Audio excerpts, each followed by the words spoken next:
Alright, so this week I've got an interesting kind of a fire effect that I had demonstrated at Photoshop World last week, and it went over so well that a lot of people were asking if I was going to post it as a tutorial, and here you go.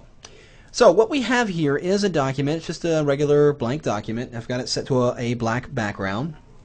And I've gone ahead and created a new blank layer, as you see right here. And what we're going to do is we need to first create the layer style that we're going to use to apply to this fire effect. So what we're going to first do is go over here and grab our brush tool, and let's go inside the brush menu, and I'm just going to grab this soft edge brush here, and we're going to make sure we're painting with white as our foreground color. So if you're not set to that, just simply press the D key and then the X key, and that will set the default colors and then flip them around so white is in the foreground. And I'm just going to go into my document and just paint a stroke. Doesn't matter what it is, it just needs to be there so we can visibly see our layer style taking shape. So inside the layer menu, we're going to, or the layer palette over here, we're going to go into the effects menu and choose outer glow. And we're going to go inside the color swatch here and change this. I'm going to move this up to the very top and grab this really harsh red color here. And we're going to set the blend mode to hard light. And we're going to push the opacity all the way up to 100. And you can see it's taking shape there, looking pretty good. I'm going to, in fact, increase the size a little bit to around 10. Now, before I OK out of this, we're going to activate the inner glow. I'm going to click on that swatch again, and this time we're going to go in here and move it down to get a really kind of a bright orange color. Really orangish yellow color. We'll click OK on that one. I'm going to change the blend mode again to hard light. And let's go ahead, let's push that opacity up to 100. I'm going to go ahead and leave the size at 5. It looks pretty good. So it's got a really kind of a hot, fiery look there. So we'll go ahead and click OK. So we've got the layer style set on this layer. I'm going to press Command or Control A and simply hit delete to delete everything on the layer, but the layer style is still active, as you see right here. If I still take that brush and just continue to paint, that layer style will redraw or update as I draw on this layer. But now what we're going to do is we're going to create a brush from a photograph. And for those of you that were in my session, remember this image, and we're going to use this image of this horse right here.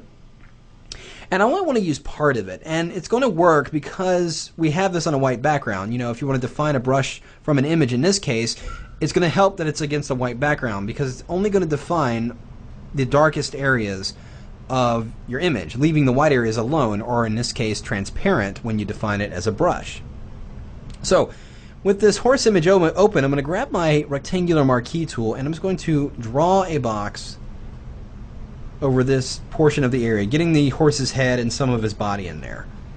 And we're going to go into the edit menu, go down here and choose Define Brush Preset. And you'll see it there. We'll go ahead and click OK.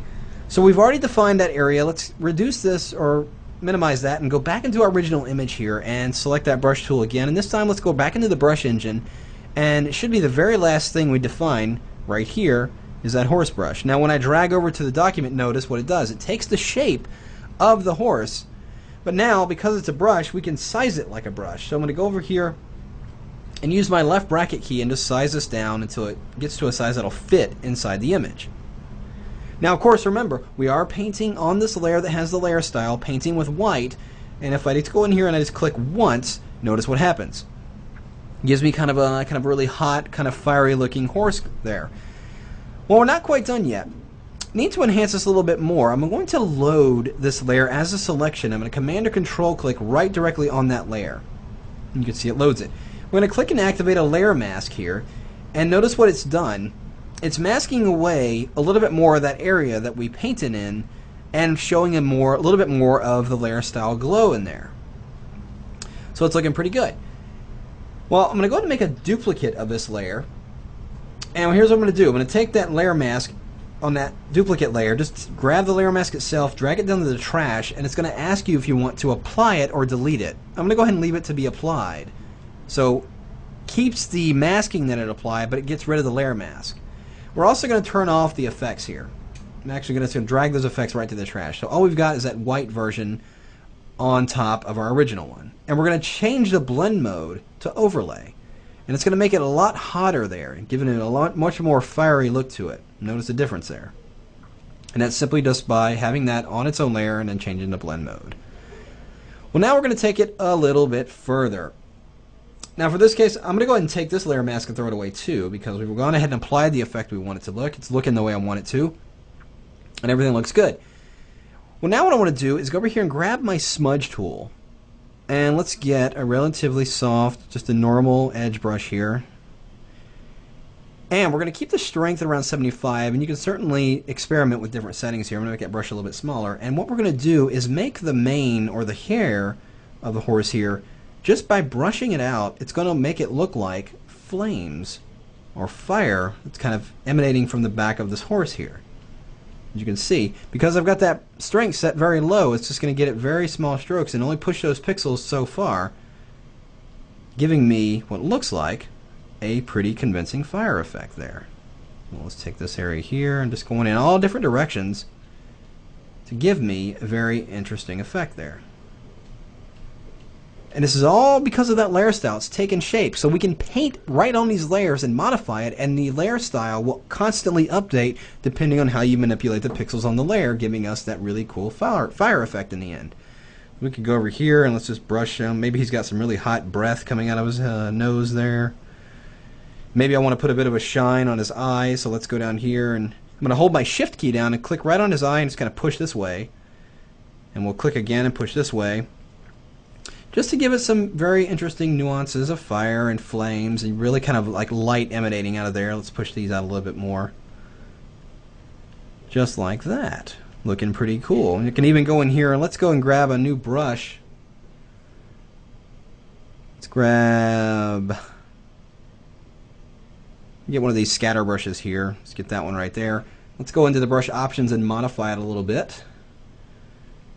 And we'll take the size jitter all the way up. We'll take the scattering and push that. And let's go into the brush tip shape and increase the spacing just a little bit. And what this is going to do, if I use my bracket key and size that down, we'll just paint down here and give it a little bit of a mist, like he's breathing fire, you know. So he's not just made of fire, but he's actually breathing fire out, and it's giving me a kind of a really cool effect there. But notice we're doing this all on one layer, and we did that just by defining a few brushes, defining a layer style, and then you can just go crazy on here, just making it more of a fire effect. So hope you enjoyed that. This is, like I said, this was demonstrated at Photoshop World, and a lot of people wanted to see a little bit more in detail to see how they can experiment with it, but just try different things and see what kind of cool things you can come up with, and enjoy.